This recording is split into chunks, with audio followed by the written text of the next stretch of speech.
Hello everybody, it is September 1st on the day I'm recording this, so that means it's spooky month time. Well, spooky month, because I do September and October, because I want to get a lot done, and I still want to keep posting. Oh yeah, speaking of posting, I am going to be going back to posting 2 times a week. It might be a little rough at the start, but we'll get into it. I haven't decided yet whether I'm going to post, because I guess I did it last year, so it's going to be every year I'm going to play some spooky kind of RPG style games. All the ones I have queued right now are RPG Maker games, but, yes. In the future I'm probably gonna run out of long form ones, so, that's a future problem, but I haven't decided whether I'm going to post those on Wednesdays or on Sundays, so I'll figure that out for now.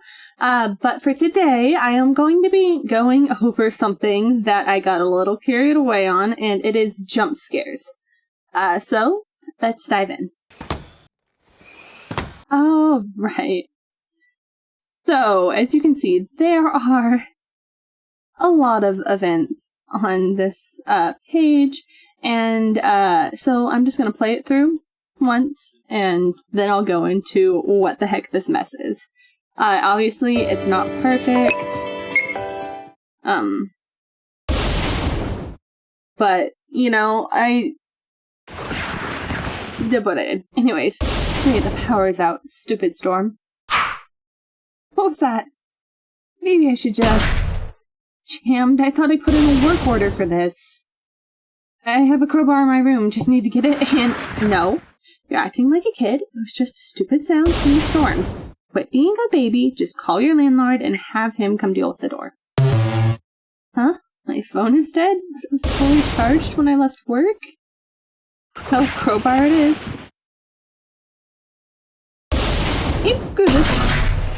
I'm so suing once this is over. There... I'm okay? It's not jammed?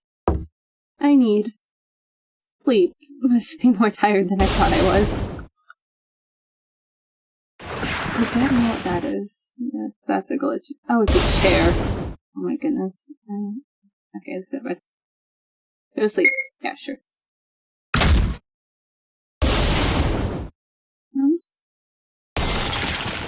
I locked the door right. Where is that crowbar? Came from the living room. You can't just ignore it. Not knowing is almost worse. A lamp? They're going to destroy my apartment at this rate. I need to stop them, whatever they are.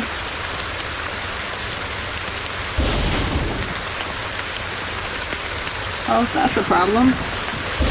I'm on the 4th floor. How did this break from the outside? Leave me alone. I just want to sleep. Please. I don't want to die.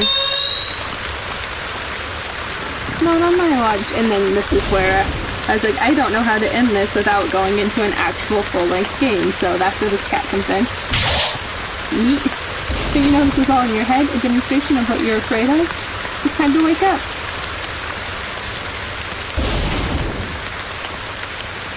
And yeah, that's that.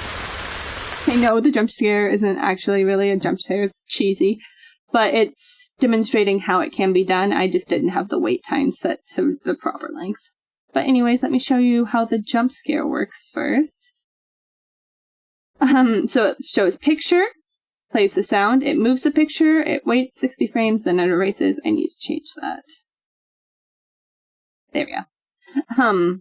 You just play around with it, figure out what you need. You could have the pictures change, just whatever you need to do. If you have plugins that, sorry, goodness, that allow you to use GIFs, you can, I'm pretty sure you can do that here, but yeah, I've never messed around with any. Alright, so you'll notice there is a lot of events going on this page, because the biggest thing about horror games, and just horror in general, not even just games, is that if you turn off the sound, if you listen to it on mute, it becomes significantly less scary.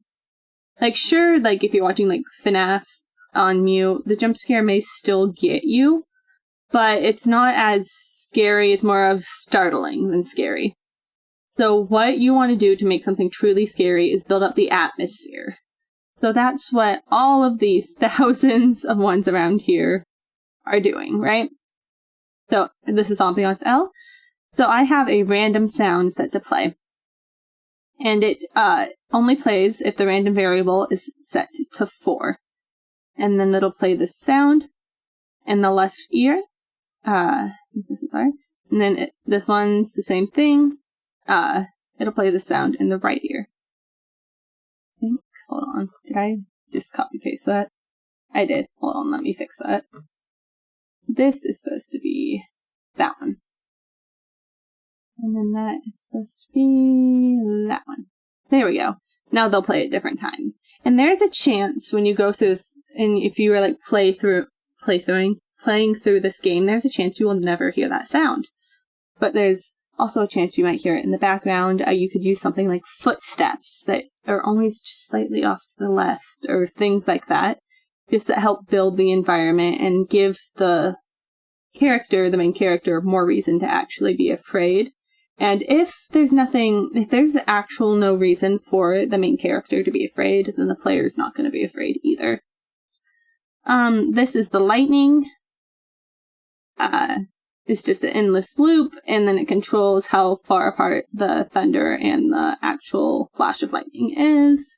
I believe this is the start event, which is just a normal start event. And then that's to tint the screen dark. Yeah, okay, I went through all that. This is the second event that the player touches. So this won't activate unless a switch is on. So they can run over, not that one. I need to add that. Hold on, I need to add a switch onto this one actually. Window. Okay, these guys won't activate until the switch is happened. So the player can walk over them in the beginning, and it doesn't matter. This and this are events that I use to, I change the image on them and have the cat and the monster appear. So I just have them here to store it, because you can't create a new event in the middle. Yeah. Run set to below characters player touch, and then it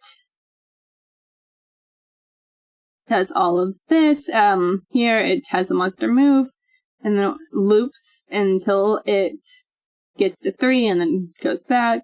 That's because I was trying to do something else originally. You can just have it move regularly. But then it turns monster end on, which allows, I don't know what, oh yeah, it's this. When this is on, this goes away. So then you go down here, you go to sleep, that happens, and then it turns on the switch broken, which activates both this event and this event. This event, if you don't go and grab a crowbar from the closet first, it will not let you leave the bedroom. You have to grab the crowbar. Then you go up here, you enter this one, and MC says, oh, it came from the living room. So if you go in here, nothing will happen. If you go in here, nothing will happen. But as soon as you go into the living room, the lamp, then this switch turns on, the glass breaks. Now here I do something important, because if the glass is on the floor in the kitchen dining room, that means that the window broke from the outside. Now, some people may not pay attention to little details like this, but it is important, because if you have a window break and glass is on the inside, that means it broke from the outside. Something came in.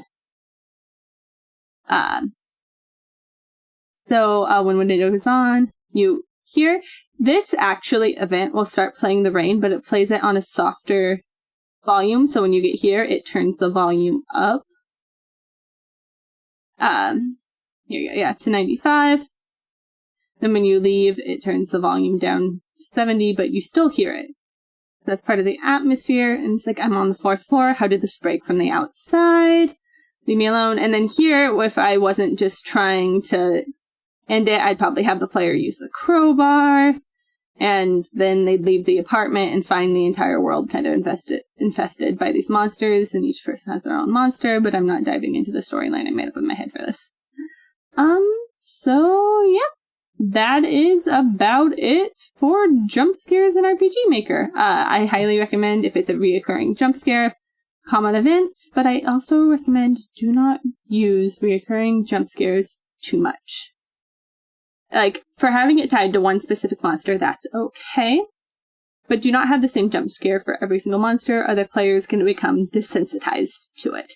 That's another thing, actually, I want to talk about. Is don't repeat the same things over and over and over again, because then the player will get desensitized to it. Change it slightly. That's how the game's like, oh goodness, I'm forgetting the name of it.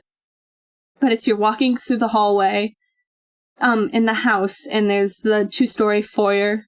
And you can see it in the upstairs, and there's someone up there watching you at one point, and the phone will ring sometimes, and there's different things, and you just keep going. Is it PT? I don't know. But you just keep going through it over and over and over again, and something subtly changes, and that creates the paranoia of, oh, wait, was this the same before? And it makes you question things. But it also means you pay attention more. So just change things. Don't always have the exact same thing happening over and over again, because that gets boring. But yeah, that is about all I have for today. I hope you all enjoyed, and I will see you in the next video. Bye!